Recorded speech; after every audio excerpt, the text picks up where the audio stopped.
Previously on the Mummy Resumes Parenting Profiles, we began a conversation with Dr. Ellen Brown about her experience mothering after a miscarriage. We continue this conversation in this episode, delving deeper into her survival of postpartum depression. Enjoy the video. How would you advise women who go through feelings of despair or depression, postpartum depression, and may not necessarily easily recognize it? What would you say to a layperson in terms of how to recognize that this isn't normal, something is wrong, and I should seek help? Yeah, so if you're having, feelings of sadness and despair and anxiety and thoughts that are not normal for you, thoughts that are not your own, if you're not normally a melancholy person, and this is now you're feeling this way, I don't even know how to put it into words. I did not feel like myself. Yeah. You know me, I'm generally a pretty upbeat person, but I felt like I was faking it. I was faking that, I wasn't myself at all. It was work I was working to put on an external appearance of being my normal self. And I was just struggling on the inside. And so, I was just like, this isn't something I could keep up, Yeah. Recognizing that, I think, is key to being able to get the help that you need. I have the option of going on medication, and I have nothing against being on medication to help with, depression, anxiety, and things like that. It's just, we got to the point with my talk therapy, that I did not need to be on medication, but there is nothing wrong with medication, for treatment of emotional, issues, if you need it. So, yeah. So it looks like you went through two different conditions that are very common, but rarely talked about. So there's the miscarriage, which you later found out that a lot of women go through. And then there's the postpartum depression, which I'm sure a lot of women go through too, but may go undiagnosed. How did you seek support, and how, again, would you advise women who go through a miscarriage, especially going through the process of self-blame or feeling disappointed in your body for letting you down? How do these women manage those emotions better? Honestly, I think therapy is huge. Yes. Getting help, therapy is really huge in helping you work through the emotions and letting you, figure out how to deal with emotions that you have. I can't speak highly enough about therapy. And I think it's also finding the right therapist, someone who you click with, that's also important. Finding someone who you gel with and can connect with too. So that's important. Yeah. And were you going through all this, like your postpartum, while returning to work, or this was during your maternity? How did you balance being a physician, being a mother of an older kid, and then a younger baby, and a wife, and all that? My direct supervisor, my boss, was amazing and very supportive. And I had a heart-to-heart with him, and we have that kind of relationship that I can sit and talk to him and be honest and be like, listen, I'm struggling. This is what I'm struggling with. And he was just like, whatever you need to do, however I can support you, and so he was very supportive, of me, so I returned to work on a sort of like a reduced schedule initially. And it also allowed me for time to be able to go to therapy, during the middle of the day when I needed to, because the therapist isn't working at night. So maybe go to therapy, in the middle of the day while Caleb was at daycare and stuff like that. And then I was able to, sort of ramp back up. So, yeah. So therapy definitely was a rock, a backbone. What about family support? What other sources of support did you rely on through this time? So definitely my husband and my mother and my sister, they were all very supportive, and I think recognizing that you need help and telling those around you that you need help are important, so that you can get the support that you need. So I think one of the big mistakes we make as mothers is that we don't ask for help. You don't. we think that we have to shoulder all the burdens of the world and the burdens of our lives and everything by ourselves. And somehow asking for help makes you less than, or, you're like, well, my mother did it without any help and without babysitters and without a nanny and without this and without that, but, it literally takes a village. And as you and I know, we don't necessarily have our village right there, and so you have to create the village where you are. And that's so important, that's so important. So like in Pittsburgh, we had created our village. That's my family lives far away. And so they would come when they could. But we created our village, which consisted of like a couple of babysitters and friends and, and things like that. So, yeah. Shoulder through. Yeah, no, that's really good advice. And I feel like good advice for me and all other mothers is that we tend to unnecessarily burden ourselves with everything and not accept help as we could. So thanks for encouraging that. My other thing is outsource when you can.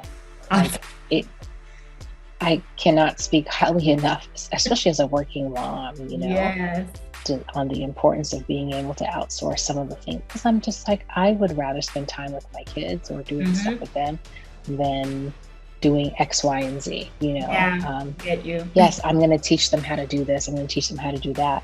But I mean, that just adds, that means I'm up late, doing up things when I could be getting some rest and not becoming sleep deprived. Because when we are, I don't know about you, but I know about when I'm tired. I'm nice. Extra. Exactly. I'm not very friendly. Okay, so exactly. And so that's that's very important too. We don't forget the importance of outsourcing if you can, or even if it's an exchange of services, okay, I'll watch your kids for an hour or two. You watch my kids for an hour or two, so I can go to the grocery store and whatever. Like with COVID, like I've taken advantage so much of the delivery of groceries and things like that. How do you go back? Yes, exactly. Like think of all the hours that you spend at the store. And I actually find that personally, I spend less shopping online than in person at the store because I'm not tempted by X, Y, and Z. I'm only really buying what I need. Yeah. I have a list and that's it. Yeah, and I'm like, ooh, look at that. Because Target will get me every single time.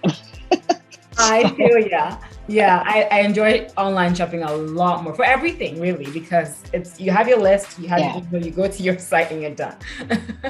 Yeah, exactly.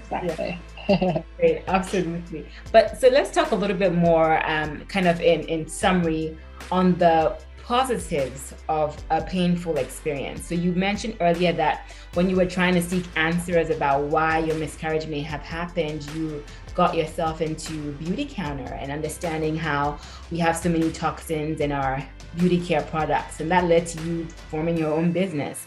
So tell us more about that and how something that could have been, I guess, devastating became productive in a way. Yeah. So for me, wanting to know all the things and wanting to understand all the things, like I was on so many websites and blogs and Facebook groups and Instagram accounts, just reading about, the effects of what we put on our body and how that gets into our bloodstream and into our bodies. Something I didn't bring up in any of this is that my mother's a breast cancer survivor. So, and so in my mind, and there's no family history of breast cancer. So in my mind, I'm like, this is environmental. Like this is something that she was exposed to living here that led to this, So I'm like, what can I do to mitigate that for myself? I have a family history of heart disease and stroke and all of that sort of stuff. And so I'm just like, okay, well that's I've always been into like exercising and, all that stuff anyway. But I felt like, okay, there's other things that I need to do, exercise and drink all the water and eat all the organic food. But if you're also putting things that are toxic into your bloodstream, Yeah. then you're still, putting toxins in your body, And so when I realized that, I was just like, oh my goodness, like, I'm putting these toxins on myself, putting them on my children, like on my child at the time. I was just like, and my husband, I was just like, I need to, do better. Once you know better, you do better. You do better. And so I started, paying attention to the ingredients. I started using apps that would tell me whether or not products were considered to be safe by the Environmental Working Group. One of the apps is called the Healthy Living app. You can get that on the App Store. Okay. Yeah. And it's from the Environmental Working Group. And so I was using that. And then I was like, you know what? I don't have time to be looking up every single ingredient on everything. Like, what is this and what's that? Some of these things have like a million letters, a million consonants. Yeah, you can't even pronounce them. Yeah. And so when I discovered Beauty Counter and the fact that these products have already been tested for safety, I don't have to worry about what's in it and what I'm putting in my body or that of my children. I was just like, it's a no-brainer for me. Let me start using these products, and they work well, And so I do. And so it just made things a little bit easier for me. And so it also helped me to know that I was taking an active step into making a healthy choice, doing something to reduce my toxic load, And so that helped me feel empowered that I was doing something. So that was helpful for me, So that gave me some empowerment. Okay, I'm taking control of the situation as best that I can, So, yeah. That's amazing. And I'm so happy to hear that you, took a difficult situation and you brought some light into your life out of that. And that's always really, inspiring to hear. Just kind of in closing, Ellen, would you then, from that last point that we discussed, have any general encouragement, feedback, advice for women who are going through similar journeys as you have, who either struggled with infertility, have had miscarriages, or have struggled with getting your mind and body right back after pregnancy? We would love to hear from you in general about that. Oh man, that's a whole lot to cover. I know, I just pelted all the questions at you. That's a lot. As far as the infertility piece of it, I think everyone's journey is different, Yeah. And so I think when it comes to the infertility part, it is because I ended up being able to get pregnant again, And so, but there are women who are not able to, get pregnant naturally. And so I think you and your partner, it's a discussion that you have to have as far as, how far you're willing to go, as far as, treatments for fertility and things like that. But also I think getting therapy is also helpful in that aspect of things too, and helping, because there's a lot of guilt and a lot of emotion that's associated with that. So I think therapy, I cannot speak enough about therapy. I think therapy is very important in that aspect too. So as far as getting your body together after and mind, in terms of postpartum depression and stuff like that. Therapy again, but giving yourself time and giving yourself grace, when it comes to losing the weight after a baby or whatever, it didn't happen overnight. You didn't get gain that weight overnight. So just give yourself time. I feel like any progress is progress, I'm not going to look like, I don't know, who am I trying to think? I don't know, I'm trying to think of food, but whatever.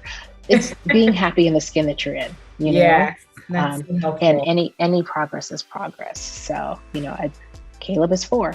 I'm still trying to get off baby weight, Preach. Yep. So, but I would not give away the changes that have happened to me, changed my body for anything. He tells me that I'm squishy, and he loves my squishy. Yeah. Not my favorite word, but yes, it gets thrown at me. He says you're soft and squishy, mommy. I'm like, okay. I'll That's take so cute. it. Yeah. Yes. Yeah, no, that's awesome. Awesome advice. Thank you so much for taking the time to speak with us. I know that you're busy right now with all the moves and everything, so this is really generous of you. Oh, well, I'm so glad you invited me. I'm so excited to be part of this and part of your blogging and vlogging journey. So yes.